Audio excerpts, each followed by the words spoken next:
Bon midi à tous les membres de la communauté d'études quotidiennes de la Bible. Nous allons partager ensemble la méditation quotidienne pour les femmes ce jeudi 29 février 2024, tiré du livre Vertueuse écrit par Monica Diaz.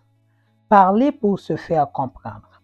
Faites attention à ce que vous communiquez et à la manière dont vous le faites. Seul le message compris la première fois est efficace. Natalia Sarah.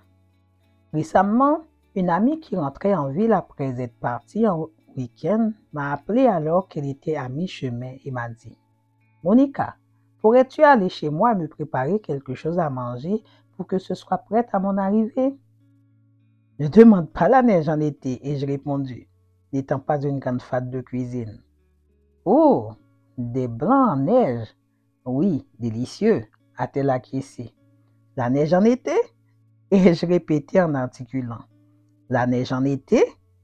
Qu'est-ce que c'est que ce plat? A-t-elle demandé. J'ai éclaté de rire, ce qui l'a également fait rire, ainsi que les autres personnes qui l'accompagnaient et qui m'écoutaient dans le haut-parleur. Après les rires, nous avons parlé du sujet sous-jacent.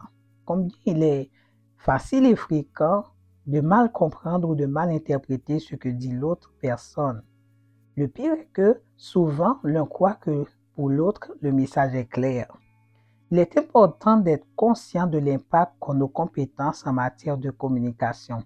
Il est de la plus haute importance d'apprendre à parler de manière à ce que notre message soit clair, simple, direct et précis, tout en respectant le temps et l'attention de l'autre personne. Les personnes qui ne savent pas communiquer sont très désavantagées, car les gens sont moins patients avec elles et les occasions de passer à des questions plus profondes sont manquées. Mais comme le dit la Bible, nous commettons tous des erreurs de bien des manières. Si quelqu'un ne commet jamais d'erreur dans ce qu'il dit, c'est un homme parfait. Jacques 3, verset 2. Apprendre à communiquer est un travail de toute une vie qui commence par apprendre à avoir l'esprit clair, à structurer sa pensée et à avoir des idées bien fondées. Le psychologue Clifford Lazarus nous donne 4 clés pour bien communiquer. Premièrement, assurez que votre interlocuteur vous prête attention. Synchronisez votre langage verbal et non verbal. Ne vous tenez pas autour du pot et ne vous éloignez pas du point essentiel que vous voulez faire passer. Quatrièmement, posez des questions sur ce que vous voulez dire pour voir si vous avez été compris. Et j'ajoute, n'utilisez pas de mots très compliqués ni d'expressions qui ne peuvent être comprises que dans votre pays. Et lorsque vous riez, faites-le sans offenser.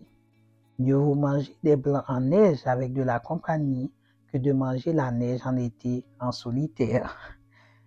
Que les paroles de ma bouche et la méditation de mon cœur te soient agréables. Psaume 19, verset 14. Merci d'avoir été des nôtres en ce midi pour la méditation quotidienne au féminin. Nous avons un groupe WhatsApp, chers amis, pour la communauté. Prière de vous inscrire afin que nous puissions rester connectés. Bonne fin de journée en Jésus.